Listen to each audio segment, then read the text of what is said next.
Kawasisitiza kwamba wakina mama mjitokeze kupiga kura na kuchagua, lakini na mimi naongezea huko nachomekea kwenye jimbo vile kama wapo wakina mama sio wakina baba, anajitathmini anaona mbona kama na mudu.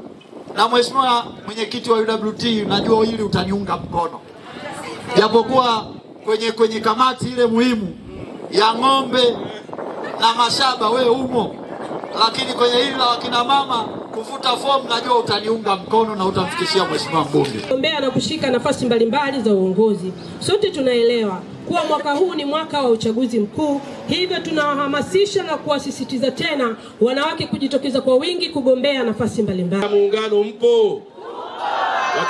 Wakina mama kata ya Muungano nyosheni mkono hivi. Kuna haja ya kusema tena msichukue fomu, nichukue fomu? Shughuli imeisha hiyo.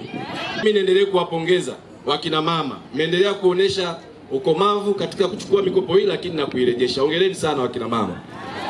Niwaambie wakina mama ambao taarifa mnatakiwa muifahamu na kwa nini tunaisema leo siku ya wanawake.